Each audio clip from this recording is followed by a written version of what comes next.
This episode is brought to you by Carbon Health, and you guys know Carbon Health. I talk about them all the time. So excited that they're one of our sponsors. Now, they're known for their over 120 locations that handle urgent care and COVID, RSV, flu testing, vaccinations, all that. But what we should also know is how they expanded into primary care services that also include connected health. Connected health is the idea it's not just about our bodies, but it's also about our mind. Carbon Health providers come connected with mental health specialists as well. They expanded their primary care services in 2023. They're now in Massachusetts. It's great. We love them. We're excited to be working with them, continue to work with them. So Carbon Health, excellent urgent care and testing center, but don't sleep on their primary care services. What's going on, everybody? Welcome back. Sith Concil, Big Thing. And it is Wednesday. We have a lot to talk about, man. Episode 7 of The Mandalorian. And it's a full-on spoiler discussion with myself, Steph, and Mike. We are all here. We're going to catch up on Star Wars Celebration news. We're going to talk about all the stuff that this panel, I guess being a little braggadocious, accurately predicted a lot of different things. And we're going to talk about that and more. We'll talk about some of the interviews that were given afterwards. We'll talk about some of the announcements. What did we like? Some of the trailers that we saw, some of the trailers that we heard about.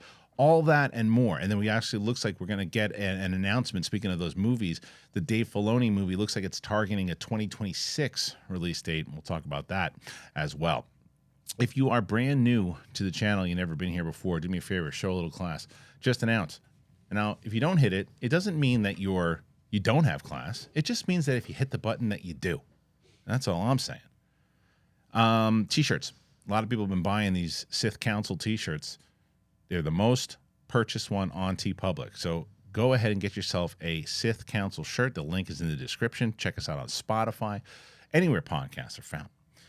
We got a lot to talk about. It's gonna be heated here today on the council. So enjoy it. Let's get to it. It is Sith Concil. It's me. It's Mike and Steph. Let's do it. I can feel your anger. It gives you focus, makes you stronger. Welcome back, ladies and gentlemen. Big Thing Sith Concil. Me, Steph Sabral. Hello. Mike Kalinowski. What up? What up? Is your mic working? Yeah. Is it? Am I? Yeah. Here we go. Oh, there. There you go. Good job, Billy. Damn, I'm looking like George Hamilton over here with this tan. Perfect. Do you know who that is, That's Steph? No. See, there we go. Who? Who the heck is George Hamilton? It's a guy. the Top Gun guy? No, it's Ashley Hamilton's father. Who's that? Unbelievable. What kind of Iron Man 3 fan are you? Ashley Hamilton in Iron Man 3? Yeah. Who? Who's the guy who gets all blown up in the beginning at the Man's Chinese Theater? Have you played Iron Man on the VR? No, is it fantastic? It's fantastic. What? Okay. What? Ashley Hamilton? Yeah. It's a guy? Yes. Is an actor? Yes. / comedian. Oh, that's fine. Married to Shannon Doherty a little bit. Okay. I'm just letting you know. All right. Welcome back, everybody. We're excited to be talking about a lot of different things. I mean, we could dive into so much. What can't we dive into? Well, I mean, I think we should talk about the episode first. Yeah, let's do it. We've missed a handful of episodes together because of just things that are happening. You and I got a chance to speak about last week. Yeah. I'm assuming you're on the same page as we were last week's. Not the way. This is not the way. Yeah. Yeah. Let me say something. Go ahead, Billy. Here we go. You can love Star Wars. You can hate Star Wars. It's fine. You know, but I'm sick of this talk from people if you don't like something in Star Wars. Everything is awesome? No, there is that. There's the performative love of Star Wars that people have to love it because it's their identity and whatnot. But people just forgot that Star Wars was made for kids. It's space wizards and laser swords. Yeah, but when George Lucas made Star Wars back in the 80s, he didn't dumb it down for kids. 70s. He didn't dumb it down for kids. He wasn't like making a Teletubbies episode. He made it for both. And I can talk about this and that. It's like, I don't remember in Return of the Jedi when Billy Joel popped up as a rebel soldier on Endor. Right. Because he wouldn't do that. There was no... Gene Hackman walking around on a Star Destroyer as an Imperial officer is a cute cameo. It just wasn't. So for people that have valid concerns that these take us out of it, it does. And it's not because it was a cute, fun episode and it just didn't work. Well, Think, okay, Andor. Yeah. Dedra. Yeah. One of the best characters we've gotten in Star Wars. It was an actress, and people might have known her. I don't know who Cyril or her were before this show. Right. But we're so invested in these characters I'm with you. because of it. I'm on the same page as you. I think a perfect Yeah. example of that was this episode where the two Mandalorians that came up, like that they found that crew on that ship with their Yeah. And I was like, who's it gonna be? That's what I thought. and then it wasn't. It was they were One recognizable. from House of the Dragon, right? Yes, recognizable characters. They're working actors. They're working actors, character actors that elevated the performance. Yes. Because you're like you said, you're like, oh wait, that's the guy from House of the Dragon, but it doesn't go. But I didn't recognize them because I don't watch House It of the doesn't Dragons. take you out of it, because it elevates the role more than distracts you from the role. And so I think that's a problem going forward because, like you, I had heard, like, when we get into the episode, somebody said, oh, this was a role or cameo that I thought finally they're bringing this character. So every moment I'm like, when's something going to pop up? When's Gulp Shido coming in it? And so when that ship pops up and they're walking, I was like, who's this going to be? That sucks going into a Star Wars episode where something's coming, you're like, who's this going to be now? Yeah. Because we're taught to that now we're going to get these surprise cameos. Social media moments. Yeah, yes. That's exactly right. But let's get into the episode itself. I loved this episode because I'll tell you why. The things that I liked about this season so far. I think we're going to have a lot of the same criticisms of the season. The thing I liked about the season is and the same thing you and I talked about last week, when they focus in on the story at hand of the Mandalorians getting together, the Mandalorians retaking Mandalore, that stuff's working. The problem is that they went away from that a lot of times to focus on the big cameos or the monster fight of the week or the side bad cop, good cop of the week thing. When it's like, focus in on the story, because when you do, and you do it the way you did it here, we're on board. We're invested. And the stuff that they did in the beginning of the episode, which we'll talk about, which I thought was brilliant, the way that kind of locked everything together. The other thing that this episode did well, that this season has been doing poorly, it was a 47-minute episode, 50 with credits and stuff too. But it allowed you to dive into the character development. Because, Steph, remember you and I talked about episode 2 when Bo-Katan's talking about her past. And we're like, where's that stuff? Right. It's not here. So I thought they did that pretty well in this episode. Yeah, I do too. I think that they could have even done it more intensely, just because I, like most people who watch the Clone Wars, or in general who have gotten a taste of Mandalore, love the Mandalore lore. Yeah. And I think that there's so many characters that I'm like, I just feel like they could have done backstory on some of these characters. Like, there's so many Mandalorians in this fleet that I'm like, these are all like cool characters that I would built out a little bit more through the season. Right, Yeah. right. And I know Star Wars isn't really there in that sort of storytelling. We're in Andor. Yeah, that's true. We got a little more on, like, I feel like I knew Bix, I feel like I knew Serial and all these people, but I do think that they did better in that. But it feels like every time we dip our toes little into politics, they're like, oh, remember what happened in the prequels? They We get can't scared. do it. Yeah. Yeah, well, Yeah. it was a great...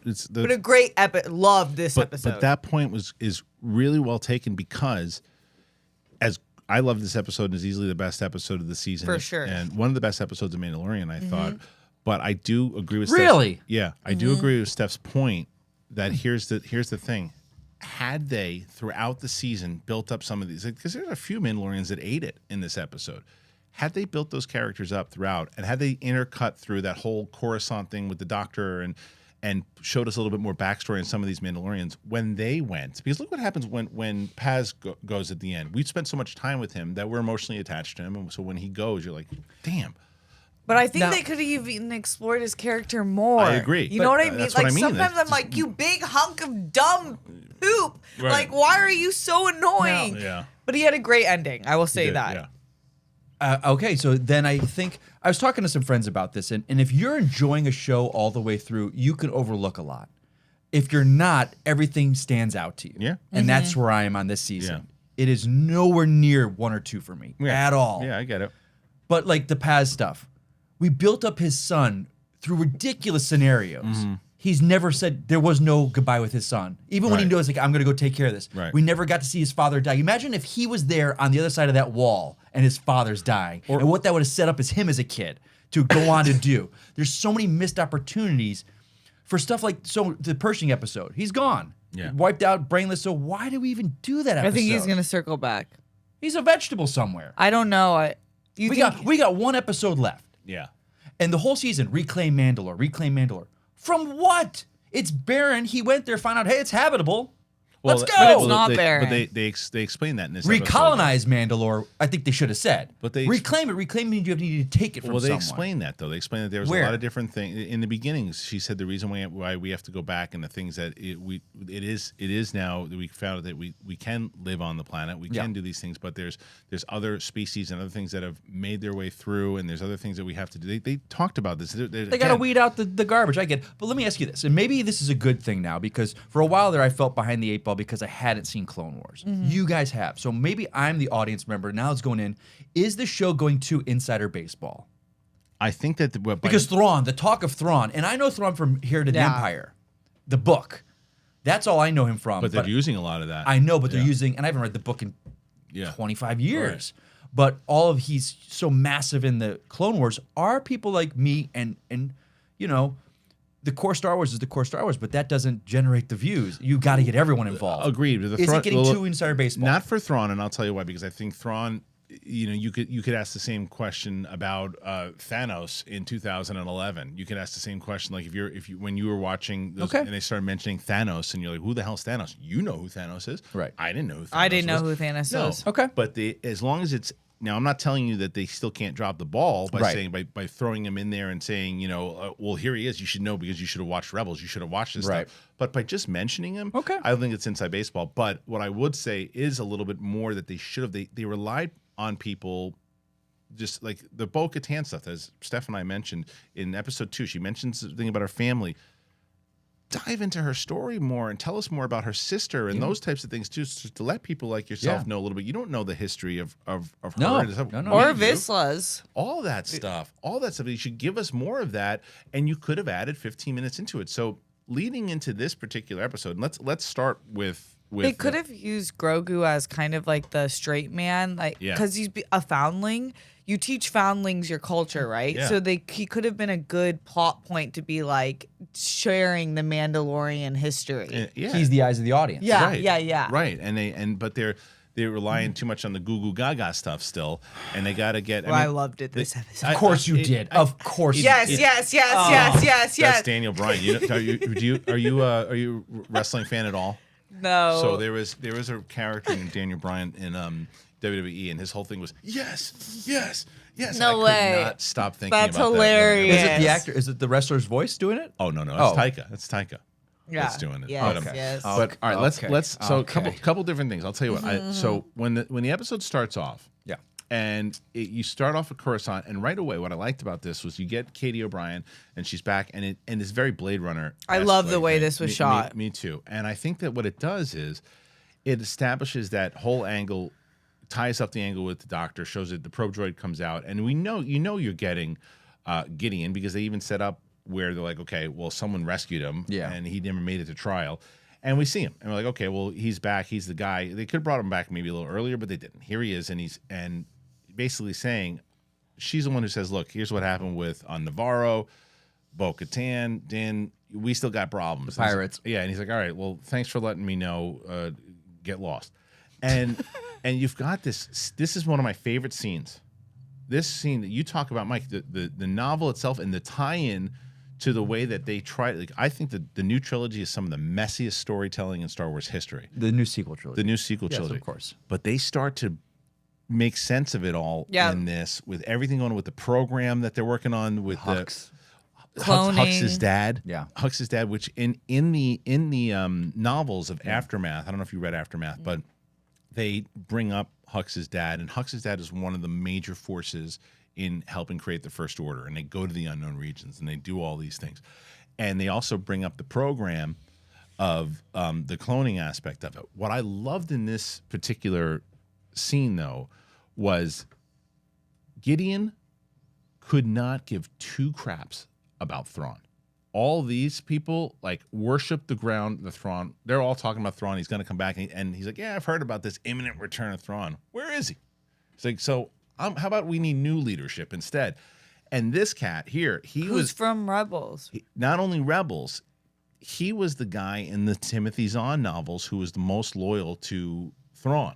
Okay. And then they brought him, and then Filoni plucked him from the Zahn. Filoni, as much as he's not a big current canon book fan, He's a big Zahn book fan from the back in the Is day. it because, I mean, back in the day, and you remember this, in that period of... It was what we had. That was it. was Shadows it. of the Empire and Heir to the Empire. Those He two said kind as of much things. in an That was interview. it. That's all we had. Filoni said as much as an interview recently at Celebration. And I about say this. that not as a like, well, you kids didn't know it back. You didn't have it rough it's like just- we did it's- in the it's 90s. just what we had. Like that Dark Empire, the So comics. you read with it because Filoni. it's what you had. That's what we had. Yeah, but it was, but to know like the Shadow of the Empire book with that thing, they had the book. They had them come in and do a CD score to it because it was all we had. They Oh, did yeah. this Yeah. big score for the book. That's awesome. I will say Yeah. though, I think that one of the things though, as they start to this is the part. I don't know how much involvement Filoni's really had this season in this because I think I would think he's all over this. It seems like. I don't think so. I think he's been working on Ahsoka. And Okay. I think this is more Rick Famuyiwa and Favreau is what it seems like. Okay. But Oh yeah, shout out to Rick Famuyiwa. I thought he killed this. was great. Yeah, He was I great. think all his episodes have been really great. well, to he's an me. executive producer on Yeah, the show this so year. he's heavily involved. Yeah. So he but anyway, this particular scene did obviously have the Filoni touch on it because this is going to play into all the stuff that ultimately is this movie. movie that we talk about. But this guy, he's like Thrawn's number one guy. And but they had this whole council and it's basically like Shadow this- Council. and right? that and I think that by the way, and I love that. Like, you know, if we keep messing around, the New Republic's going to think of us more of this little. They're not going to start to realize what we're doing here. That we're trying to basically form the First Order, right? And then I think that this is Donald Gleason's brother. Yeah. It is. really? right? Yeah. And so he plays his dad. Yeah. Which is so. I love when they do this. I love when they did stuff like Yeah. that. So but then we get into Navarro, and we get this whole thing where they're looking up and it's finally the Mandalorian culture is coming together and they camp out in Navarro and they're both like, are they friend, they foe? Is like, well, whatever it is, I'm bringing them whiskey, and they show up to basically unite the clans, and it really is the armorer that is responsible for this because she was the one who told Bo, walk both paths, man. Like you got us. She's sketching me out a little bit. Who the armorer? Yeah. Why? I think she's bad. I think she Do you could really? be because the episode's called The Spies, plural. We know one spy, Katie O'Brien's Right, character. yeah. She's clearly who's the And second and spy. she took off after that one point, didn't she? She was like, I'll see you guys later. Right. She wasn't in that main. She wasn't in that Well, bad okay, area. the armorer's gonna here's sell the him thing. out? I just these think are these are my thoughts. It would be kind of nuts if she is because of the lengths she goes after to like create the armor for why? people. But Do they- also, it's like she's the only one without a blaster. And so that could be for her character. Like she's like, whatever, I'm with it. I don't need a blaster. But it's kind of dumb. Like if you're going to war, doesn't make sense. And then someone in the camp though led them to this. I think I was It glad. might be one of the pirates. I was glad it wasn't the pirates. I hope it's not the pirates. It might be one of the That to me Mando is too- pirates. The other one is who's the one that was fighting Paz Vizsla and was fighting Bo-Katan. Oh yeah, I Who forget. flew out of the hole. Yes. He's the only one that I think Axe is. Woves? Yes. It could be him too. It's No. possible. Because and remember when they showed the shuttle that freed Moff Gideon, there was Beskar. Yeah, but that's the best car. They took from- That's these new troopers that he made. But where did Yeah. they get? How did they get Mandalore. Those? How did those Mandalore. troopers get them? They took it from. He's been How in did Mandalore. they know to sculpt it? because that's what he's been doing. He's been creating those. Gideon's been sculpting the armor. Yeah, he's been doing all that's what. That's why I have you watched? tweeted Gideon's that got his arms- Moff Gideon is basically a Mandalorian drag queen. It's the same people. It's the same. He's It's the like- same I people. kind of think it's their armor. I It's think just- she's a little. you think she's been I think helping? she's a. I think it's Shady her or biatch. exactly who you just said. Axe Woves. On that point, such a misuse of Mercedes. Like she know, she's- literally doesn't talk, she and hasn't this said woman anything. is awesome. Yeah. It's interesting because Why when, not explore Yeah, her? she should say. When more. we met her before, she was always in the episodes, and Axe took a back seat. Right. And now he's taking the Right. front seat to her. I It's want, weird. and it's not a matter. I mean, I don't know. Maybe when they filmed this, she was still with WWE, but I don't think so. That maybe she didn't have enough time. No, to she's do always it. in the She's background. so good at with her giving helmet the off. like side nod face, and I'm like, okay, I feel you, but Well, next to Din, she's the first one to stand up, and she's like, "I will go." Yeah. Right. And I loved all that, and I was so glad, by the way, when that freaking monster popped out of the thing. I'm like, here we go. Are we doing another 20-minute battle with a monster? And they don't. They spend like 3 seconds on it, and they get the hell out of there. Yeah. It just drives them into the cave, which I thought was great. But all of that, and like yeah, that monster was random. the battle that they had inside of the cave, the idea that they have to go and set up, and Din being the one who's ultimately caught, and that whole thing he's doing when he's Oh my God. like, and he's caught behind and they can't do anything, because it's not just Din, by the way. We don't realize this is again going back to your point. Had they set up a conversation with Din and this other Mandalorian that they build up throughout it, because there's two, it's him and this other, and the other one dies real fast. But imagine they set that person up. Right. We don't even see him. We don't And care. You don't even care. Right. Like, it's just another extra that gets killed. But if they would have set that character up and then they die, and you're like, oh man, Din's in trouble here, and they capture him, and then Giancarlo rocking that suit. Oh He looked yeah, so with good the in that cape, he's a boss. Like he really is such a fun actor to watch. He's I'm great. like, God, you are such a villain. The show is missing him.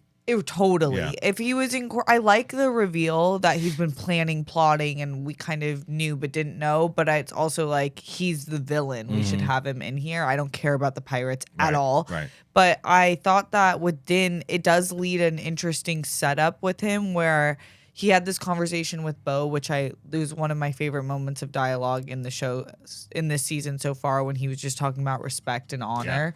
And so I'm like, is this a setup for perhaps season 3 where he's not going to no longer have a helmet? mean 4? Because I think, or 4, Yeah. because they're going to take off his helmet.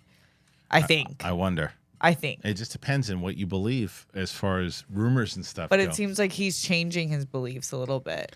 Yeah, but there's a lot of rumors with the Pedro Pascal of it all. Like he didn't show up to Star Wars Celebration, Oh, yeah. and he was supposed I to. try not to get into that kind of stuff. Oh, I really? know, but it's relevant to. Someone made a very good point. There's a lot of smoke. I know. But with him not showing up, he's not in it this season at all. Right. I mean, that's not him. And there's a reason that the other two guys are now Credited. series regulars. Yeah. And they got the credit for series regulars because they're doing all the work. Yeah. He's in an ADR booth, and he didn't show up. In Celebration, Like, he was he's not supposed filming to. Last of Us right now. No, he was supposed to. Yeah, so that's When there's smoke, there's fire. there is, and you can deny it for as long and say, oh, you're just trying to cause drama. It's Nah. like, well, something's not right there. Yeah, Something's off. Something's off. Yeah. For sure. And I think that if there's a matter of but either way, it would make sense if the helmet goes off. Maybe that's one of the things that is part of the conversation with him. Maybe it's like he doesn't want to be in the mask the whole time. Yeah. He wants it's one of these situations where he wants to take the mask off. And if that's the case, then maybe you're right. Maybe he does come back in season 4 and he has a stronger role overall. Time will tell, but we are getting into this finale now, and there's a lot of stakes. And the Paz Vizsla thing, by the way, at the very end of that, where is it? It's this thing. This is the beginning of the snow. This is the right. snow guards, right? Is it the Praetorian Guards? Yeah. Praetorian, It's like the begin. They have the helmets are a little different, but They're a little different. for the most part, it's like what I loved about this So- scene though. But what I loved about this scene was that after he had just wiped out all of those, fake Mandalorians or whatever, too, the Beskar armor people, he doesn't stand a chance against them. They No. murder him. Fully. Let Murder me ask him. you guys this, and maybe this is a Rebels or Clone Wars things. So the Kaminoans did cloning. Yeah. Yeah. We've seen that was not successful, or they got rid of it because they didn't want to do it They anymore. blew it up. They So blew it why up. are they bringing cloning back? Is it just to bring Palpatine back? So is that that's- the whole reason that cloning is So- all these people after cloning again is to get Palpatine? Bad Batch set up that Palpatine was very interested in the cloning process, and that's To what end though? Aside from building his army, which was done already so he'd be able to create immortality for himself. for himself. Yeah, Okay. because that's what it seems like inside. They mentioned the program Yeah. in the beginning there, and it seems like Thrawn is on board with that, and he's the one where Gideon's trying to take over the Empire for himself. Yeah. Gideon's trying to build all Yeah. this stuff for Right. himself and take over Him Mandalore. and Thrawn are going to That's what- fight. I don't even know if he lasts that long. I think he'll Yeah. probably be gone by the time whether it's this season or You got his purpose is served. He's got to get. he's probably going to die. And I think because they're going to because Thrawn is coming back. We know Thrawn's coming back. Now the question is, does he return after Ahsoka? I happen to think he will. I think they're going to set this thing up where Ahsoka, at the end of it, Thrawn's going to return to basically the heir to the Empire, that timeline, because the timeline in Heir to the Empire was after Return of the Jedi. And then they brought Thrawn in during Rebels, and you're like, oh, well, they're definitely doing different things here because they can't go to the timeline and the continuity. But now that they've actually reached that portion, they could adapt a lot of this Thrawn stuff from the Zahn novel. And it seemed from the interview that on the red carpet that Filoni gave, that's exactly what they're going to do. They're going to cherry pick in the way that Marvel did from certain With their books and comics, with certain for things Civil War and stuff. pluck stuff. Now, whether that means Mara Jade or other stuff, but like even looks like the Ray Stevenson serves as kind of the Dark Jedi that serves in the Zahn trilogy and stuff. So there's a lot of exciting things happening inside of that. But this episode, it was really about. It was like it had like a kind of a very dark Empire Strikes Back type of ending where they tried to reset on Mandalore. They tried to get their home back, and this guy's just there. And they set up a lot of the stuff that connects to the new trilogy. Yeah, that's what I really thought this episode accomplished well, because I felt my frustration with this season is kind of like I know what the setups are leading to within the Mandalorian, but I like that they've added setups that kind of intertwine the movies together, because even though a lot of the planning with the movies weren't our favorites, it is starting to be like, okay, like you're kind of justifying it in a way that I think will leave a better taste in like the younger generation's mouth when they're watching these all in Continuity, yeah. So I think the Thrawn stuff is going to be really exciting. I hope that they give him. I think Ahsoka is going to serve as the backstory that you would need as a viewer who hasn't seen Rebels. Yeah, and again, now Hopefully. we got one episode left. I mean, I'm assuming the Mythosaur is going to pop up. I think the Mythosaur. I think Boba is going to come back too. Boba's going to come Fennec, back. Shand Yeah, with the Rancor. Yeah. And the You Mythosaur. think Boba and Fennec and a Rancor are popping up next episode? Oh my god! Yeah. You're out. I'm out. Like, But why wouldn't that make sense? They did it. Why wouldn't they recruit him? Why? Yeah. why? Well, They're in They're war. there. At Celebration, Rick Famuyiwa pretty much confirmed that there would be that they were going to wrap up the Boba Fett story. Oh yeah. It makes did wrapped up. sense. He's landlord on Tatooine. Like I'm at this point, like, and maybe Andor was a bad thing for me because now my bar is set so high. You want more intelligent Star Wars. Like, but there's no. We Better talked writing, about this better after writing. Andor. We go, it's a better written show, but I still love Mandalorian because it's like It's a soup. it's just like the Marshal and this and Yeah, that. yeah. Like even the side missions still were good. Like the ice planet. Is it too cartoony for you this season? It's not even too cartoony. It's not even too cartoony. It's just like we talked about this. We called and talked to each other about this. Like the fact that Grogu came back when he did was ridiculous, and I wish they'd all admit, like, yeah, we messed Keep my up. son's name out Can of you your imagine mouth. if he wasn't here this entire season and we saw Din, a secondary character to the Mandalorians, missing him, Well, speaking of Smoker's Fire, and you get them returned. well, at the end of season 3. I brought up to you that report that I had heard a couple of weeks ago about the Favreau almost walked off because him and Kennedy were bumping heads, and that I didn't hear that. and that the report was that Kennedy was the one who said we need to put Grogu and Din back together. We need to do a Boba Fett. And Favreau's like, no, that doesn't make sense. And he fought over it, and he almost walked off and said you can't be involved. And there was this whole big thing. And That makes sense. so we not reported on that, but we had seen that report. We talked about it, and the people were in the comment section like, "Oh, we can't believe that was just some random report. You can't like just bring that up." And like, we don't know. if it's- Allegedly. we said allegedly, Yeah. but then the day before Star Wars Celebration, Jeff Snyder on Roka's show brings up, or on their show on Hot Mic brings up Hot Mic. It brings up that Dave Filoni is going to be announced tomorrow as the director of a project. And what happens? That's exactly what happens. Yeah. In that same report, Jeff Snyder, not knowing, I think that his same source, because Snyder's not a Star Wars fan, but he had heard the exact same thing about Favreau and Kathleen Kennedy from a different source, but the same details. can't- And that to me was more telling because I'm like, okay, well, Snyder heard the same thing, not from that. And he's got nothing website. invested in it from a Said Star Wars nothing point invested, of but he view. heard the same thing from a different source, the same details. Looking at it, you 100% know that was shoehorned in. Yeah. And like, just to watch Din and Grogu's journey, if they would in season 3 not together, knowing they got to be back together, and they finally it. So I think that to me kind of set me off on a bad taste just going into the season. Like, and Grogu, what's he learning now? He's not learning anything. Well, he's just there You had him in that moment to where he's with the robot car seat now. I'll Definitely learning. but dude, aren't you more glad that they did that than bringing back IG-11 like for real? Because they would have brought him back. Well, that made no sense from the beginning. Like, first episode, I need him because I got to go check the planet, see if it's safe. We got a different Fix. droid. I'm gonna go, but I'm gonna waste 10 minutes of story to go to this guy and say, "Hey guys, can you get this chip to fix this? Because I'm gonna go to this planet now. I'm on the planet. I got R4. He tells me it's not fine. Up, Didn't need that 20 minutes wasted in there. I mean, you could have. For what point? I love his car seat. Yeah, I do. I think the car seat works. What you could have done at the very end, though. He's crying, for God's sakes. But to build off of his Traitor! point, but to build off of his point, what you could have done instead of that whole moment up top and spending that time with trying to rebuild IG-11, it's like, hey, listen, I got like they come back to the Navarro, and he's like, I got a gift for you, and it's IG-11. He's like, oh, is he back? No, he's not back. We couldn't fix his cells and everything too, but we did create this for Grogu, and it's like, oh, okay, you don't need that whole thing in the beginning, but either way.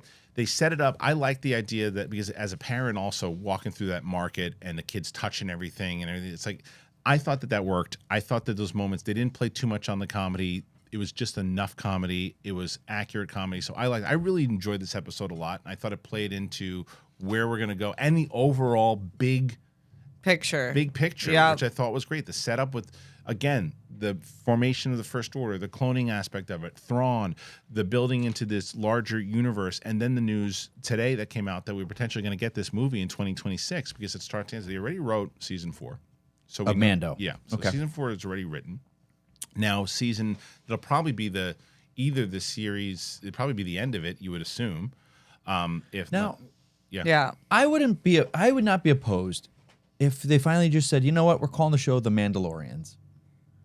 Because it's not, like we set up for 2 seasons, this character's journey, and he's taking a back seat on this journey. It's like... Yeah, but I don't think that's going to be the case forever. I think that's just a setup for this. I think they're going to wind up... It's been 7 episodes for this. But I think that's what this season is. I think this season was the reformation of the Mandalorians, but I think they're going to... And that's okay. And if that's the way the story was going, great. Right. But just... there needed to be a shift of expectations too. Well, I think they could have done. I like the Bo-Katan stuff a lot. Sure, I like the Khaleesi element of it all. Sure, but I don't. But I agree that I think that they could have also balanced out the time on the episodes and also given Din a story. Right. And I think one of the main reasons that they didn't is exactly what you just talked about with Pedro. I don't think he's been very involved in this season. So that's and I think that's probably why to the fire. And that's probably why they pushed back on saying, well. There's only so much we're going to be able to do with Lateef and Brendan Wayne, developing and how much ADR we're going to be able to do. So let's just put the focus on Bo here, sure. And then Din will serve as he serves. But I think you have to look into it, that it makes sense that Pedro Pascal has just not been that involved in this season.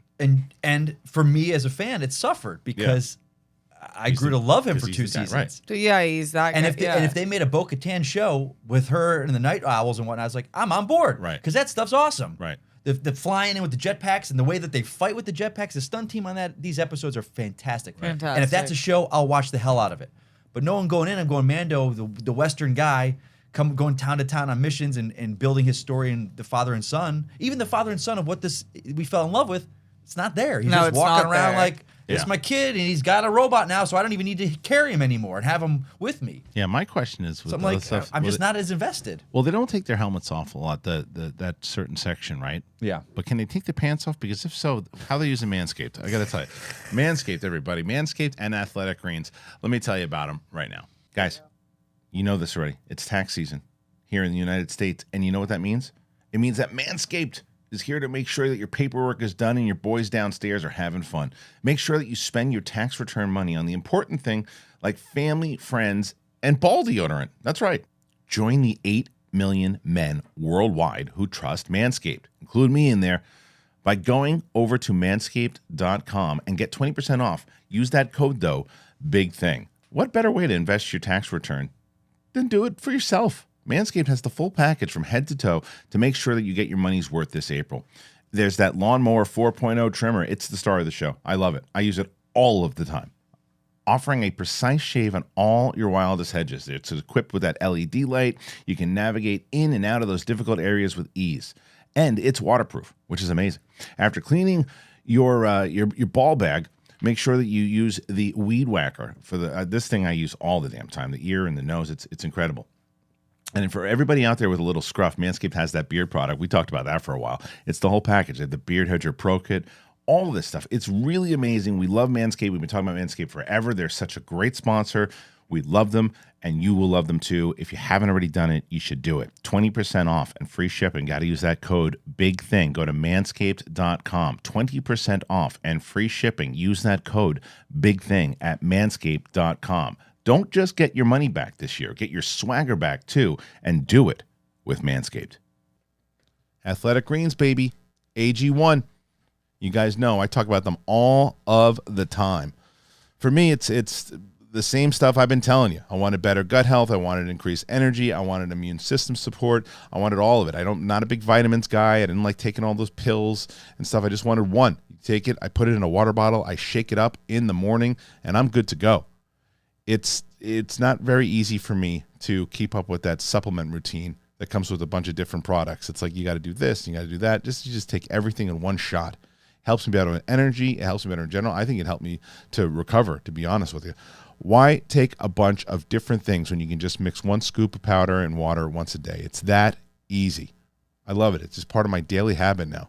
If you're looking for an easier way to take supplements, Athletic Greens AG1 is giving you a free 1-year supply of vitamin D and 5 free travel packs with your first purchase. You got to go to athleticgreens.com/bigthing. That is athleticgreens.com/bigthing. Check it out. You guys know that I love it. You guys, I've seen so many people telling me that they've signed up and they're loving AG1. Continue to do so. Tell me after you sign up. Let me know. Use that code, athleticgreens.com/bigthing. All right. Thank you to our friends over at both Manscaped and Athletic Greens. Once again, if you're able to help out the show and help yourself out, not only just get Athletic Greens, get both Athletic Greens and Manscaped. Trimming is caring. That's what they say all over the place. And Athletic Greens, keep yourself healthy. Keep yourself with just, again, I put it in that one bottle of water, shake it up, and that's the way to go. All right, any other thoughts that we want to talk about this particular episode that we maybe missed? I mean, the battles between the loss of Paz Vizsla was I think, the most emotional part of it, and the fact that he did what he had to do. I love that shot of him with the Jesse Ventura Predator gun, and then he uses it all, and then it just like shortens out, and it gets all melting. It's overheated, and he throws it, and he's just manhandling people. Like, okay, he did it, and then they show up and they just murder him. Was there a reason that? I remember at the beginning of the season because they changed voice actors. It's not Favreau anymore, but they thought it's not Favreau anymore? No, it's oh god, I don't know his name. He's a stunt guy though. Okay. He's an actor. So everyone was saying, oh, he's gonna take his helmet off this season because the voice changed. Tate something his name is, but yeah, he. Some of his lines are so funny because they thought he was gonna take his helmet off this season because they changed from Favreau doing it. So I'm yeah, like, I like that. I kind of like the idea that he didn't. Yeah. But I think that they set it up really well, and it sets up. They have to. This last episode has to be the same length, if not longer. If it turns out to be like a 35-minute episode, Yeah. Would you just go, uh-oh? Yeah. I'm just asking you. So what is next episode? What is it? Well, it's got to be them rescuing Din. That's going to be the main. So they're gonna wrap up. Bo's gonna go get the mythosaur. Bo's To going to what ride end, the though? myth, and then Boba Fett's going to show up. She's with the gonna Rancor. ride the mythosaur. Yeah. I think so. Yeah. I think so. Like just sitting on it. The way that remember what they said that was the whole legend of the Mandalore. Okay. They did that. Okay. Yeah, Fair enough. So and she was the one who saw it, and that's why I don't think the armor is bad. I don't. Okay. I just don't think they're gonna make him swallow the bad guy. But so in Boba, you don't think Boba Fett and Fenn showing up is just going to be random? Like what is going on here? Maybe, but I think that it's pretty much confirmed with when at Star Wars Celebration when Rick Famuyiwa was like, yeah, it's we're gonna tie up the Boba Fett stuff and all this, and it's like, okay, well, I thought he was tied up. I was wrong then. I guess they were. That's what it seemed like. He but was the landlord of. No, he's tied up, but there was questions of a season 2, and also like he has this we don't need one of those. relationship with Din now. Yeah. So I think that like it would make sense for him to come. Hey. Well, Okay. all right, let's talk about some other stuff in the world of Star Wars news because this kind of relates to the Mandalorian and everything else. This is the most recent report here. Now, Dave Filoni's movie, which we'll talk about those movies in just a second, the announcement of it and all of that, but Dave Filoni's Star Wars film is reportedly targeting a 2026 release. Ahsoka Season 2 will depend on the first season's reception. The Star Wars franchise is getting ready to return to the big screen, as Kathleen Kennedy announced over the weekend. This is from our buddy Miguel Fernandez, by the way. Over the weekend in London during Star Wars Celebration 2023. 3 feature films in active development were announced. One focused on the beginning of the Jedi, a biblical epic director James Mangold. Another one bringing back Daisy Ridley as Rey, directed by Sharmeen Obaid-Chinoy. And finally, a film culminating all the storylines from The Mandalorian and spin-off shows directed by Dave Filoni. Kathleen Kennedy insisted in an interview with IGN that all the films are pretty far along into development. Not a lot of specifics were given at the convention. And the next spot reserved for a Star Wars film is December 19, 2025, which will be it looks like the Chinoy film. And according to the Hollywood Reporter, Lucasfilm wants to go back to the theaters with the Charmaine Obaid-Chinoy film about Rey Skywalker building the Jedi Order. So putting 2 and 2 together, that would make the yet untitled film to be coming out in 2025.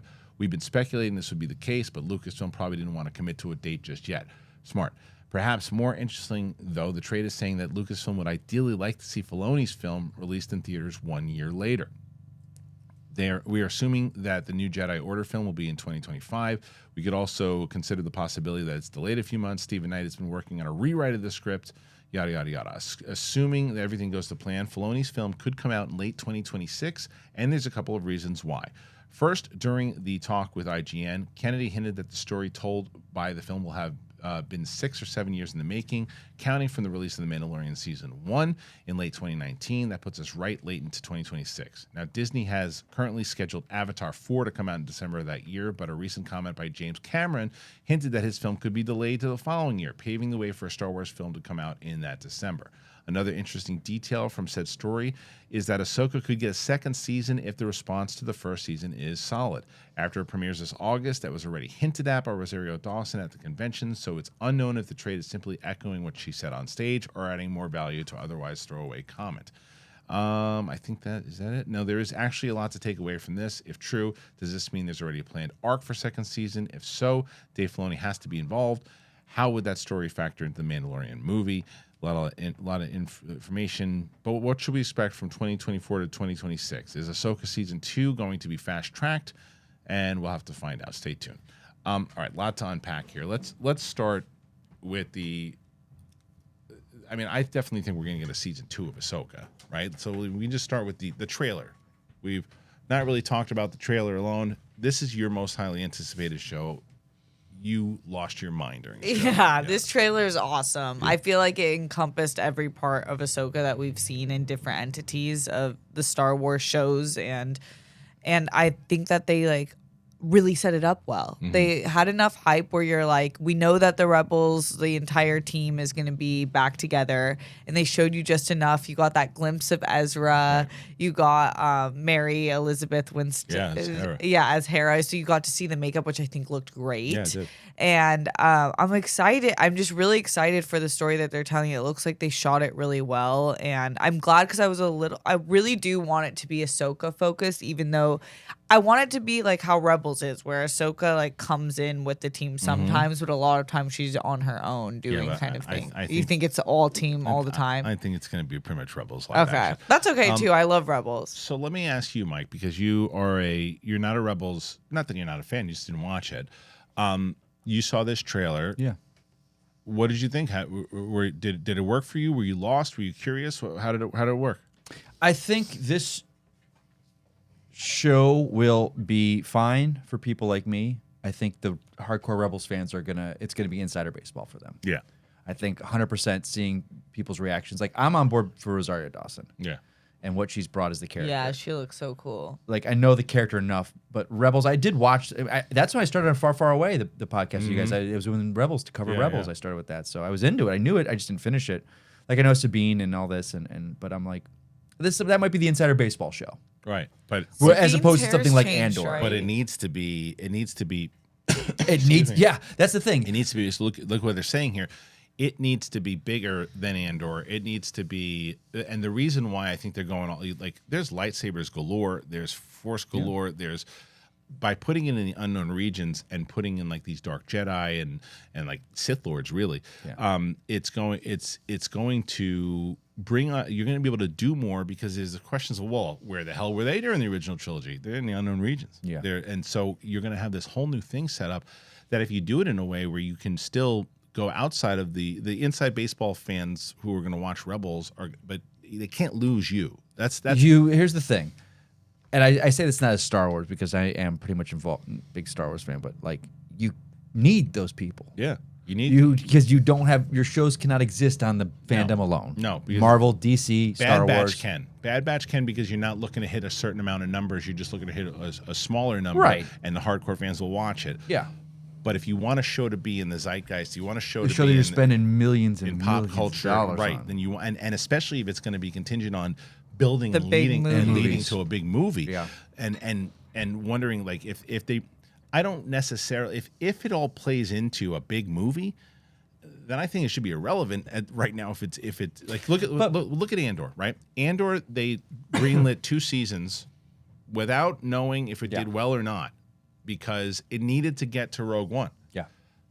Ahsoka season 2 is happening regardless, even if nobody watches it, because if they're going to do this movie, it's so. I see what you're saying. I don't think it's contingent on how well received it is. I But think also, it's telling a story. this is a fascinating strategy what they're doing because it's different than Marvel, where they built the films 2 a year, slowly. Then they put the glut of TV shows in this. Like Right. you watch, Mouth of Madness or whatever, Mystery of Madness. Yeah. You're like, what the hell is? If you didn't watch the stuff, you're lost. So Star Wars is now building all these TV shows. The movies, there are people who go see Star Wars movies that don't watch TV shows. right.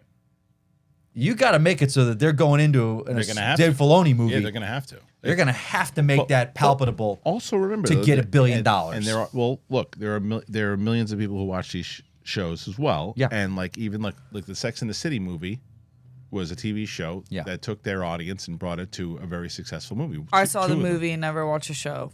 Right. So and Okay, then were you lost?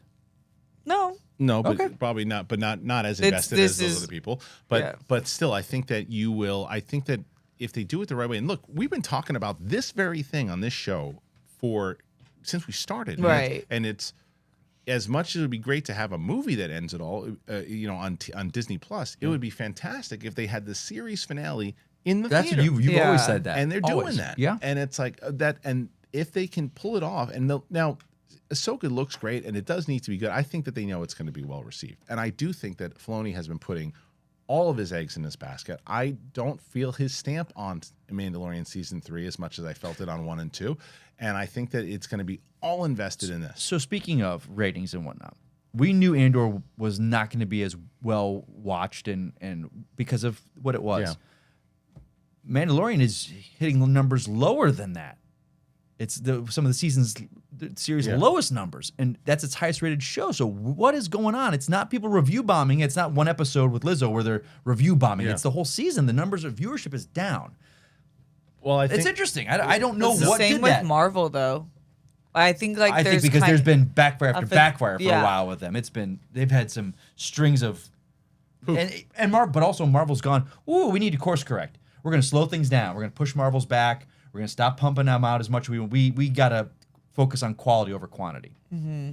So I'm curious. I I can't think- explain why the Mandalorian numbers I are think down. One of the reasons too is that the first 2 seasons, and I think you said it before too. There haven't been a lot of water cooler moments for this season like there were in the previous 2, and I think that there were and I don't think that it played as much to the casual audience this season as the previous 2. That's what I'm saying. This is an insider baseball season. And the problem is that even in the insider baseball stuff, a lot of the hardcore fans didn't respond to it in the way that they wanted it to. And I happen to think it's because the development of the show, I think that they went a little bit, they didn't dive deep enough into the character development. It's just when they did, it worked. Yeah. But either way, we're going to find There's out more. barely any character work. Right. And I think that Ahsoka will have that. Okay.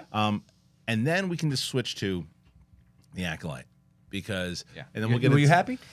You happy finally? Wait, is Dave Filoni writing and directing? He's directing. He didn't say how many episodes he was directing. Bryce Dallas Howard is Bryce Dallas Howard, or is she doing? No, yeah, she's doing Ahsoka. Ahsoka? I'll look it up right now. Hold on. Or is she doing Acolyte I'll look it up. I think Ahsoka.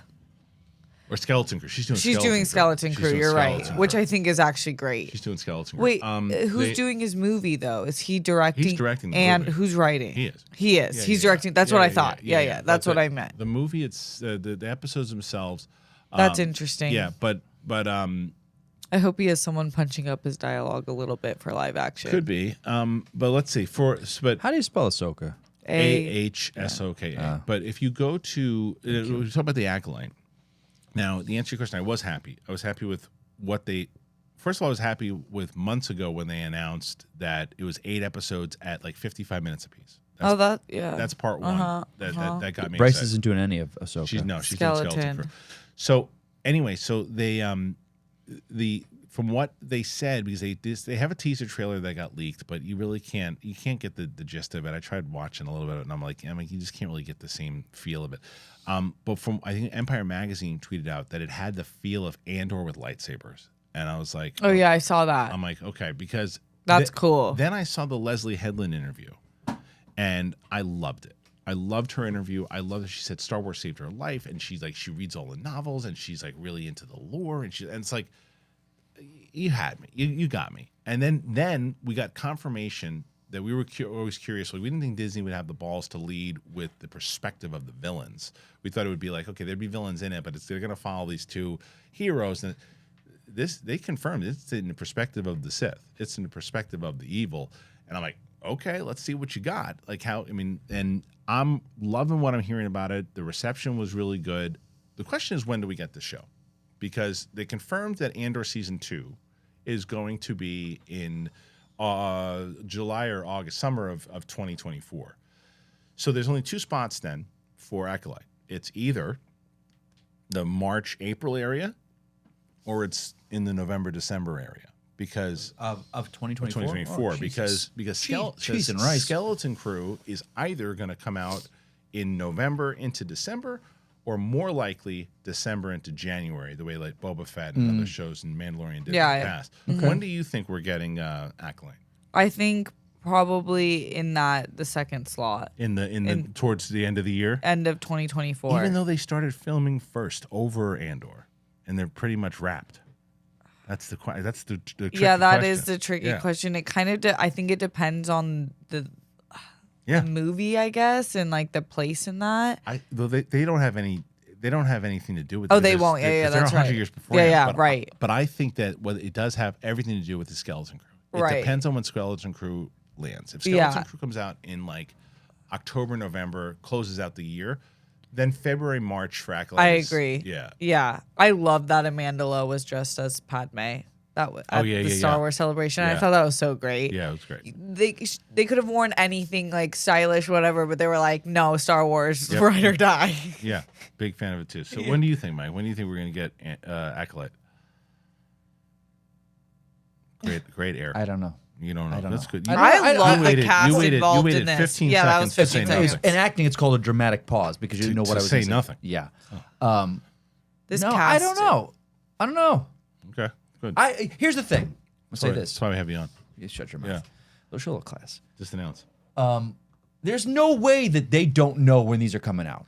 Oh, of course. They've they got have an it idea. planned out. Yeah. And I don't know what they're waiting on to tell us, but I appreciate it because then they don't have to like, oh, I'm sorry, we're moving it. Well, we look- had this, they were moving it. Look at Ahsoka. Good. We didn't know. Remember, because Rosario Dawson said it was come out in fall. Ahsoka, Yeah. and then we had always said we always said it's got to come out in August from where it's lining up, Yeah. and it's coming out in August.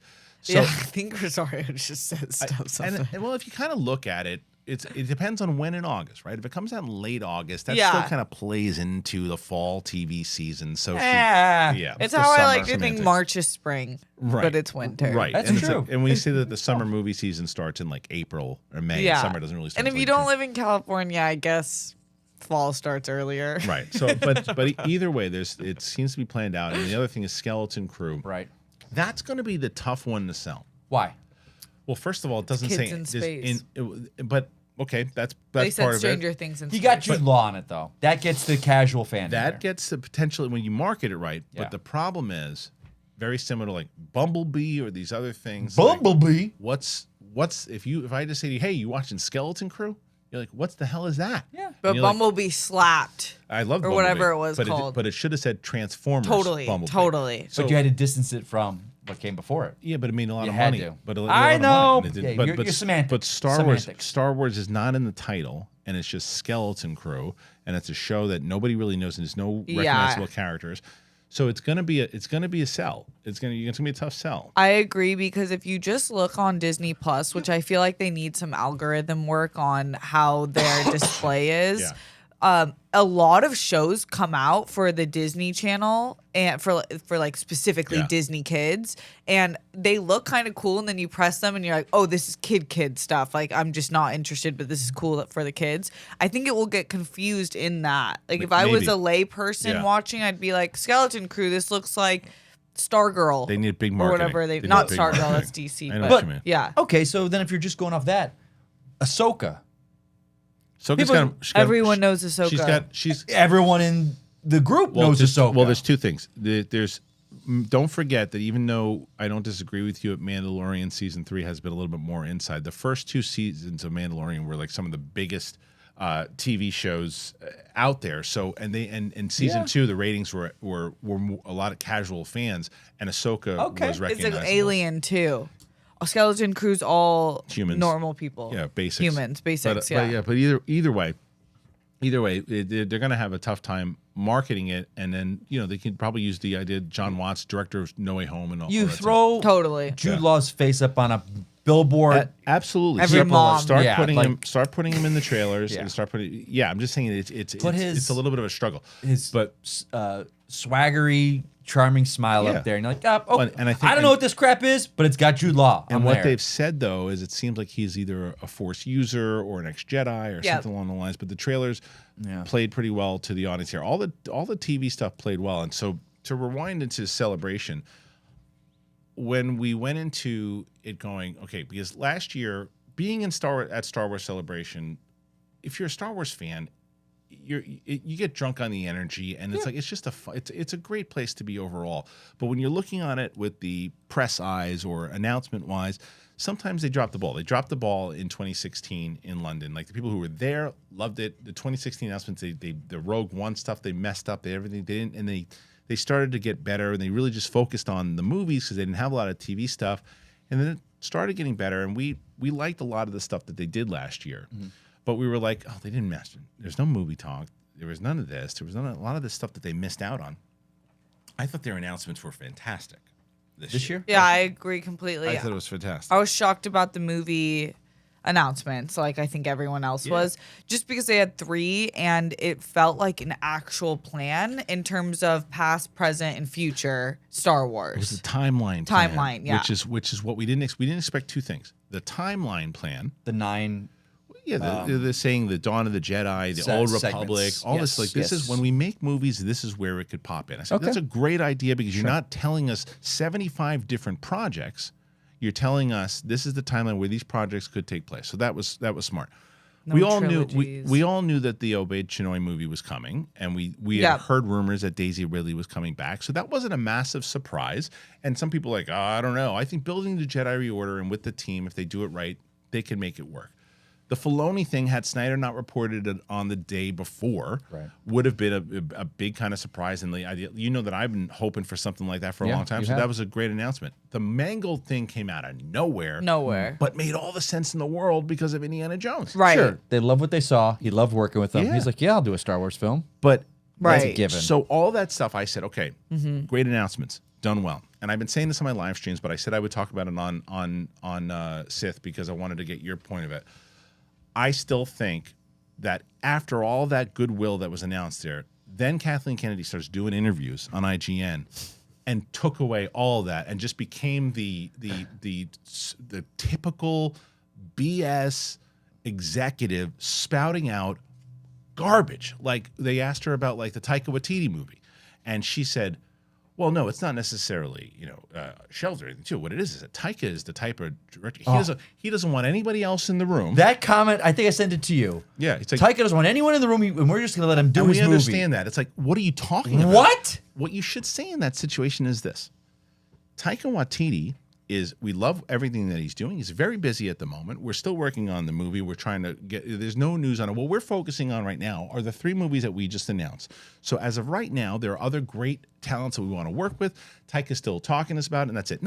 He doesn't want anyone else in the room. He's the only one writing it now. So every fear that you had about him and Love and Thunder doing ours, then you got that too. And we're not going to go in that room, and he's just going to sit there forever and work on this thing. So that was a bad. Holy that was God. part 1. Part 2 is then she then says they ask her a question about like, well, there's been a lot of movies that have been shelved. She's like, oh, movies haven't been shelved. They're just in active development. That happens all the time. then why did you say in an announcement to Patty Jenkins come out in a helmet, flying around thing, her movie's coming out in 2023? That's an announcement. That's not development. That's an announcement. Taika Waititi's movie is coming out in 2023. That is not development. That is an announcement. And trust me, because I think I went and got back and forth with people online all week. It's like, it was never officially announced. It was announced. Holy God, it was. Both of those movies were announced. They were. And then the Feige thing that she said. She goes, Kevin Feige was never going to have a movie. We just kind of discussed it, but he was never going to have a movie. That was something the press made up. His Loki writer said they were making a movie. Yeah, what? And they But talked again, about but it. the people will then go, it was never officially announced. That writer is like, shut the hell up. They If the talked writer about comes it. out and goes, I'm writing Star Wars for Feige, that's an announcement. If it never happened, if it Right. was never in a thing, Kevin Feige would have shot that thing down 4 years ago when it was announced. Yeah, like, I'm too busy. I can't be doing He's that. just like, that's not a real thing. But then the Loki writer was brought in. There's these other things. Like, again, it's just a simple It's just a simple being authentic and saying inside of that interview when they ask, look, like imagine if you guys would have heard this come out of her mouth, if they would have asked her things, it got shelved. Look, a lot of times there are certain things that we wanted to do. Some of these things didn't come to fruition for one way or another. We tried to make certain things work. They didn't work. There are some things that we still hope can work, but they're not working right now. We want to focus on these 3 projects that we had, plus this timeline that we just announced. And you go, that's pretty honest. Yeah. Okay, fine. Yeah. Don't start saying, well, that's not real. And I'll It's say just this. such BS. yeah. Because none of us were there, but I was online all day with that stuff. And once the initial love was gone, it was, well, you see all the comments. If it happens, once I start Right. seeing pictures from this movie, then I'll believe it. Everyone is in that same camp of like, we've lost more directors than we've had movies. Right. Okay, they announced 3 new directors, 3 new movies. When I see pictures from the set, Right. then I'll believe it's going to happen. Well, so that's a good way to be. I think it's a it's a guarantee. You think all 3 of those are happening? I think okay. I think 2 out of the 3. Okay, that's what I would have said. I go 2 of the 3 will happen. Now, I the would- Mangold is all about Indiana Jones, though, too. What's up? It's all about Indiana Jones. If Indiana Jones crushes, then they'll probably put. I think 2025 is. I think 2025 is the Daisy Ridley movie. first one. 2026 will be the Mandalorian movie, and then 2028 will be the Mangold movie if it happens at all. I'm just saying, if the Daisy Ridley one's the first one out of the bank, they need to nail that movie. 100%. Bring back John At- Boyega or bust. He will. He'll come back. He'll come back. Give him the paycheck he deserves and It's the Daisy Ridley. They're tight. lightsaber. They're yeah, tight. There, yeah. How he is- should be a Jedi, training with her. Well, he would. I mean, you would assume that he'd He- finally be able to for tell her the sure. secret. yeah. After Yeah, all if these- he doesn't love her, it's the Force. Did you see that there was also this? I don't know about There was a picture going around, and that people think it was fake, and I do too. That Daisy Ridley's pregnant in the movie, or Rey's pregnant, and I said, first of all, they're not filming anything yet, and if they were, that's the thing that leak. I don't know about that. I don't know. I mean, maybe. I think if they wanted to be like, look, the Jedi Council has evolved. They can now have lovers. Right. Well, Then that would be a very. they got to get rid of that stupid rule. I mean, it's ridiculous. It's, stupid. like Yeah, what she's the really- Catholic Church needs to get rid of that rule too. She's reestablishing it. She's reestablishing Yeah. the Jedi Order, so she can make all the damn rules that she wants to. Right. But either way, I think that what I will say to as much like the criticism that I give on that particular interview, I love the announcements. The TV stuff that they announced was great. The idea, the Andor season 2 and the excitement that's around that. They didn't start throwing out other projects and all those other things. I thought that Star Wars Celebration overall was a massive success. I agree. I think that Star Wars Visions was a good trailer. Yup. I think that the announcement of Tales of the Jedi season So 2. excited. Great choice. Bad Batch season 3 was something that I wouldn't have been excited for a year, but now I really want to see how the story continues. With the finale, yeah. The way Yeah. that it's been The way going that they past did it, couple and the way that they episodes. played it was great. So I think that I agree. overall it was a very successful Star Wars celebration. Me too. Yeah, and I think that it was handled really, really well. And as much as the thing is too, and I don't think it's fair a lot of the times that when all the criticisms, myself included, of Kathleen Kennedy when she's running stuff and the things that go wrong, you go, her. Star Wars Celebration is also under her watch. It was a successful Star Wars Celebration. The timeline plan and all that stuff, she should also be applauded for that as well. But you got it's to take the bad with the good. 100%. You have to give her credit. If you're gonna Absolutely. I just criticize, you've got to credit her. It's just a matter of I've just been in that studio system before and looking at what do they need us to say? Put the prompter up. Write that for me. But I I'll mean- say that. And it's just played Like, so Did you not see the genuine. recent Donald Glover thing? about what she said. Lando. So Lando, he was like, it doesn't even seem like there's even writers on board. He's like, Right. yeah, if the thing comes together and there's a reason for it, then that's something we might look at And then down she the said line. it's And she's like, happening. he's busy and this and that. It's like, you announced that 3 years ago. But she said it's still happening. It's like That ain't but happening. Again, the standard answer should be: we understand, we appreciate all the excitement for all the projects that we have coming up down the pike. But at the moment, we're really focusing on these 3 movies, these shows, this timeline.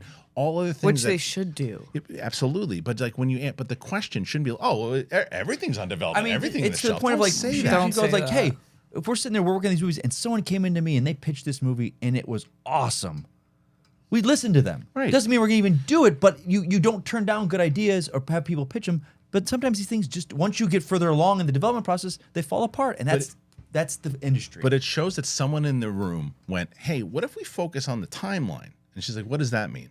And it's like, well, Okay. we do all these time periods, everything too. That should have been the main focus because it was such a great idea to say, okay, what she should have said is that, like you said, if someone pitches me a project, if a great filmmaker comes in, or a great writer comes in and pitches me a project, and it fits within, they have all these timelines that we just set up, and they come in, they go, well, we want to tell a story in the Old Republic, and the idea, we just read this Drew Karpyshyn novel, we want to do this particular thing, and I say, okay, well, and we have this conversation, we're open to hear those conversations because that's what we want to do now. We want to play in our timelines. We're not Marvel. We're not going to do phase 1, phase 2, phase 3, phase 4, but we're going to tell stories within our timelines and make that like the agenda is to push that.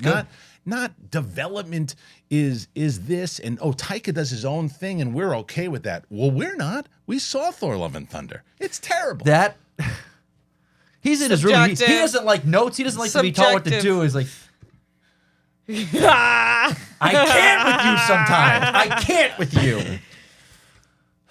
You don't love the goats. Bring the goats to Star Wars. you would know that that's nothing you would want. Yeah, I It would know. go I'm like just You this. want kidding. I'm just kidding. But I did Russell love Crowe in Love a and Thunder. skirt talking about his. But the question, I agree. The way she handles interviews, she shouldn't do interviews. No. Some people are meant to do interviews. Some people aren't. What's getting she's too corporate. she's too corporate, and what it is like now you're getting caught in what seems like allegedly lies, and then now I feel like you're a politician, and that kind of sucks in a creative world. 100%. She does not feel authentic. Like Yeah, it's just like like, yeah, it just does damn. not feel authentic, and I think it's a bummer because, like I said, I applaud the announcements.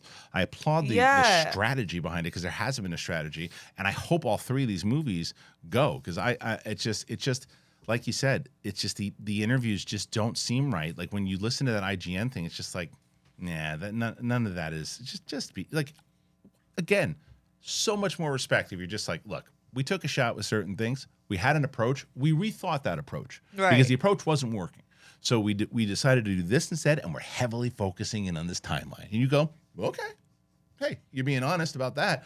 But it's like it just played like farts. And that's and maybe- enough. Yeah, Right? that's That's enough. enough. And I feel like now we're getting scared as like these big CEOs and executive producers are like, we have to do it all and all at the same time. And it's like, okay, but an entire timeline is good enough. It's a Like good- just that's cool. You give yourself an opportunity to say, hey, we have so-and-so coming in. They have a story that they want to set in the High Republic. Great. You have so-and-so. They have a story they want to set in the Dawn of the Republic. What's the story? It gives filmmakers and writers an opportunity to go, oh, they have a timeline. I can go pitch part of the timeline, which I think is the overall agenda, which I think is brilliant. It's I a do really too. smart idea. I do too. I have a show that I want to do, and I've read this novel from Legends that you guys did, and I think it fits really well in the Dawn of the Jedi period, and it could follow Mangold's movie. All right, let me hear it. Bring it in. To have your agent call. Let's set up a meeting. That is a smart way to go about it. But it's like, oh yeah, but these other movies that play in, they could all still happen. Just call it what it is. It's not, and then. Same thing, like it's inside the timeline. Like you have to work creatively with everyone too, and everybody's doing their own thing still. So I think I think they put lipstick on a pig. To be completely honest with you, for now. Okay. Yeah. But anyway, lots to unpack, and I'm sure there's a lot of things that we still didn't get to all I the way. know. So, what do you guys think? I mean, as far as the announcements go, as far as Mandalorian goes, all of it. Leave your comments. Let's have a discussion about it because there's tons to talk about. There's a lot to talk about inside of this. If you agree with us, you disagree with us, go ahead, please do it. And once again, help us get to that 100,000, man. We're almost there. We can do it this year, but we need your help. Show a little class. And like, again, it doesn't mean you have no class if you don't. It just means that if you do, you're showing an ounce of class. So make sure you do that. Get yourself a Sith Concil shirt. Do all of it. For myself and Mike Kalinowski and Steph Sabra, we'll see you on the flip side, everybody. Peace. I can